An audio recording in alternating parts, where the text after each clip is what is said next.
Episode 18 की शुरुआत में फ्लावियोस को शिफा खाने लाया जाता है। तभी फातिमा फ्लावियोस के लिए बहुत ज़्यादा गमज़दा हो रही है। वह बहुत रो रही होती है। गोंजा नीलोफर भी वहां आ जाती हैं। वह फातिमा को बहुत समझाती हैं, लेकिन फातिमा का बुरा हाल है और हान ये देखकर काफ़ी गुस्से में नज़र आता है। इतने में अलाउद्दीन वहां पहुंचकर फ्लावियोस का इलाज करने आता है, लेकिन वह देखता है फ्लावियोस मर चुका होता है। वह बाहर जाकर फातिमा को बताता है।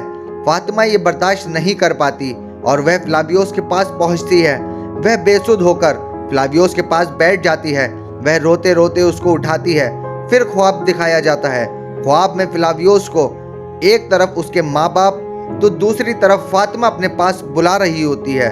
तभी फ्लावियोस को सांस आ जाती है।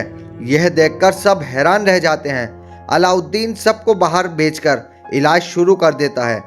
फिर 3 दिन पहले का मंजर हमें दिखाया जाता है, जहां फातिमा ओरहान से बात करना चाहती है, लेकिन ओरहान शदीद गुस्से में फातिमा से बात करने को साफ मना कर देता है।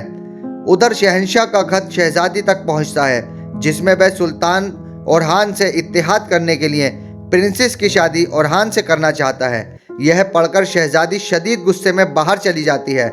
उधर फातिमा और फ्लावियोस अपने मुस्तकबिल और ओरहान के गुस्से के बारे में परेशान होते हैं। सुल्तान आगे की रणनीति के लिए दीवान बुलाते हैं।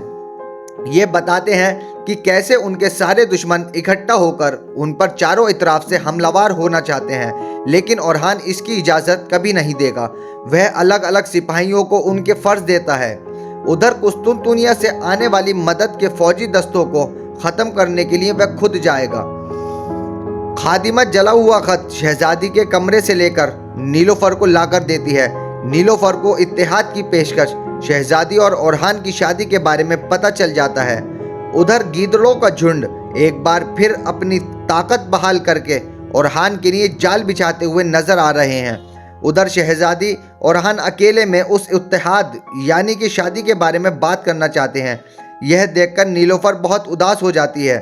ओरहान और प्रिंसेस अपना अपना फैसला सुनाते हैं, यानी वह दोनों एक दूसरे से शादी करने पर यकीन नहीं रखते, लेकिन ओरहान के पास इस इत्तेहाद को बनाने के लिए और भी तरीके हैं। लेकिन आसपोर्चा ओरहान के प्यार में गिरफ्तार हुई नजर आती है। ओरहान सारे दुश्मनों से निपटने के लिए अपनी तैयारी करता है। वह जरकोताई से काराजिसार का मुहासरा करवाएगा और फ्लावियोस को आने वाली बाज़ंतीनी फौज के रास्ते का पता लगवाने के लिए भेजता है। वहीं वह अलाउद्दीन और दुमरुल और बालाबान को शाहीन गद्दार की तरफ बतौर इल्ची भेजकर उसको आखिरी बार वतन छोड़ने की तंबी देता है। नीलोफर ओरहान से शहंशाह की इत्तेहादी पेशकश के बारे में पूछती है, लेकिन वह उसे राज रखता है। यह सुनकर नीलोफर बहुत परेशान हो जाती है। उधर अलाउद्दीन शाहीन के कबीले में पहुंचकर उसे जिला वतनी का 3 दिन में सरजमीन छोड़ने को कहता है, लेकिन काफ़ी कहासुनी के बाद शाहीन उसे खुली चुनौती देता है कि मैं यही रहूँगा, अपने सुल्तान से जाकर कह दो। दिमीर भी साथ बैठा होता है। वह सुल्तान का फैसला सुनाकर वहाँ से निकल जाते हैं, लेकिन शाहीन उन्हें कत्ल करना चाहता है।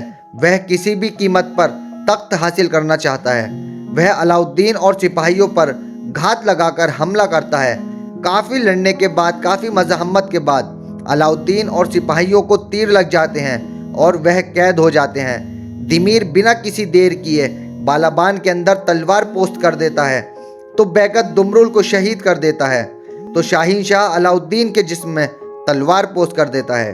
अगले पार्ट के लिए सब्सक्राइब ज़रूर करें।